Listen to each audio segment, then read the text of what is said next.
The story of Persephone, the daughter of Demeter, the goddess of agriculture, is one of the most well-known tales in mythology. When Persephone is abducted by Hades to the underworld, she becomes a symbol of both life and death, ruling alongside Hades as the queen of the underworld. This myth explores themes of the life cycle, the changes in nature and motherhood.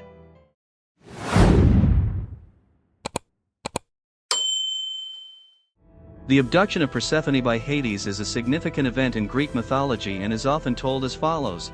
Persephone as the daughter of Demeter symbolizes the youth of spring and nature. One day while gathering flowers, Hades emerges from the underworld and falls in love with her. Hades devises a plan to abduct Persephone. In a field where many flowers bloom, he uses the most beautiful flower, the pomegranate blossom, to lure her. As Persephone bends down to pick the flower, Hades opens the gate to the underworld and takes her away. Persephone's disappearance plunges her mother Demeter into deep sorrow. Demeter searches everywhere for her daughter but cannot find her. This loss causes nature to wither and the seasons to change. Plants begin to wilt and the world enters winter. Demeter's grief halts agriculture, leading to famine. Eventually Zeus intervenes to ease Demeter's pain and makes a deal with Hades. According to the agreement, Persephone will spend part of the year with Hades in the underworld and the other part on the surface with her mother. This cycle symbolizes the change of seasons. When Persephone is in the underworld it is winter, and when she is on the surface spring and summer arrive. Persephone's legend revolves around two main aspects: her marriage to Hades and her relationship with her mother Demeter. When Persephone is taken to the underworld by Hades, she becomes his wife. Hades loves Persephone deeply and grants her the role of queen in the underworld. This marriage symbolizes the balance between life and death. The dark and mysterious nature of Hades becomes a part of Persephone's character. Persephone's mother Demeter is the goddess of agriculture and fertility. Her daughter's abduction plunges Demeter into deep sorrow, causing nature to wither and the seasons to change. Demeter searches everywhere for Persephone and eventually reunites with her thanks to Zeus's intervention. However, the time Persephone spends with Hades each year brings about the winter season. In Greek mythology, Persephone plays a crucial role as a symbol of both life and death. Her presence in both worlds shows how these two opposing concepts are intertwined and complement each other. When Persephone is on the surface with her mother, she symbolizes spring and life. During this time, nature awakens, plants bloom, and agriculture prospers. Her presence on the surface represents the freshness of life and the cyclical nature of the seasons. When she is with Hades in the underworld, Persephone is associated with death and darkness. The underworld is seen as the place where death occurs and souls go. Her presence in this world symbolizes the inevitability of death and the end of life. Persephone is also considered a guide for souls in the underworld. This role reflects her function in helping souls transition as part of the afterlife. Persephone's annual return from Hades symbolizes the cycle between life and death. This transition illustrates how life and death complement each other and how both states are integral to the cycle of nature. The arrival of spring after winter represents the rebirth of life and the constant renewal of nature. Persephone's role in these two worlds highlights the deep connection between life and death and the cyclical nature of existence. The time Persephone spends in the underworld also symbolizes a process of self-discovery and inner transformation. Death and darkness can sometimes open the door to an individual's inner journey and spiritual growth. The themes of life, death, and rebirth are deeply embedded in many cultures and mythologies. The legend of Persephone in Greek mythology offers a concrete example of these themes. Here are the details of these themes. Life symbolizes the beginning of nature and existence. Persephone's presence on the surface during spring and summer represents the freshness of life growth and the vitality of nature. This period signifies a time of abundant agriculture, blooming plants, and happiness among people. Death is often perceived as the end of life, but in mythology this concept carries a deeper meaning. Persephone's abduction by Hades is associated with death and darkness. Hades represents the underworld, a place seen as the end of life where souls go. This reflects the transience of life and the inevitability of death. Rebirth expresses the cyclical nature of life and constant renewal. Persephone's annual return from Hades symbolizes the rebirth of nature. The arrival of spring after winter shows that life is in a continuous cycle. This theme is frequently observed in the seasonal cycles of nature, the growth of plants, and the lives of people. In ancient Greece, the story of Persephone inspired various rituals related to agricultural cycles and seasonal changes. Particularly the Eleusinian mysteries dedicated to Demeter and Persephone were important religious ceremonies that celebrated the themes of life, death, and rebirth. Persephone's story emphasizes the cyclical nature of time and the constant change within life. This develops an understanding of the transformations and transitions people face throughout their lives. Persephone's annual return symbolizes hope and renewal. Persephone represents themes of femininity, motherhood, and fertility in ancient Greek society. Her story symbolizes the roles of women in society and their connection to the cycles of nature. In this context, Persephone represents two different identities, both a girl and a woman. Persephone's presence in the underworld symbolizes the challenges and transformative processes in individuals' lives. The light and renewal that follow dark and difficult periods show that changes in life are inevitable. mythological. Persephone's story has been an important theme in ancient Greek literature. In works like Homer's Iliad and Odyssey, the mythological role of Persephone and the legends surrounding her are featured. Additionally, Hesiod's Theogony also tells of Persephone's origins and her relationship with Hades. In ancient Greek theater, Persephone's story was explored in genres like tragedy and comedy. These works deeply examine themes of life's transience, loss, and rebirth. In particular, Euripides' plays like Hippolytus and Heracles place significant emphasis on the figure of Persephone and her mythological context. The reflections of Persephone in modern culture are quite varied in literature, art, and popular culture. Persephone is a character frequently referenced in modern literature. Her story is revisited in fields like feminist literature and mythological reinterpretations, connecting it to contemporary themes. Writers reshape Persephone's story around themes of femininity, power, and independence. Modern authors rewrite Persephone's story by linking it to contemporary issues. For example, in novels like The Secret History, Persephone's themes are intertwined with youth, loss, and the search for identity. Persephone is a character referenced in many films and TV shows. For instance, productions like Hades or The Hunger Games contain elements inspired by her story. In these works, themes of life and death are combined with the character's internal struggles. In modern music, Persephone's themes are often explored. Lyrics addressing themes of loss, rebirth, and love draw inspiration from her story. For example, Florence and the Machine's song Persephone symbolizes her journey between darkness and light. Additionally, many artists use Persephone's story as a metaphor to express personal struggles and transformations. Persephone also appears in some video games. For instance, in the game Hades, Persephone's character is an important figure that players discover throughout the story. These kinds of games combine mythological elements with modern game dynamics, offering players both an entertaining and educational experience. Persephone is frequently featured in comic books and graphic novels. In these works, her story is enriched with visual storytelling and character development. For example, in the Sandman series, Persephone's mythological origins and role in the underworld are explored from a modern perspective. In ancient Greek culture, Persephone is not just a mythological figure but also a symbol of life, death, and rebirth. Her role in festivals like the Eleusinian Mysteries highlights her deep connection to agriculture and fertility, while her place in literature and art carries the universal themes of her story into the present day. Persephone's story helps us understand the complexity of human experience and the cyclical nature of life. What do you think Persephone's story represents? Is it personal transformation or loss and rebirth? Don't forget to share your thoughts in the comments.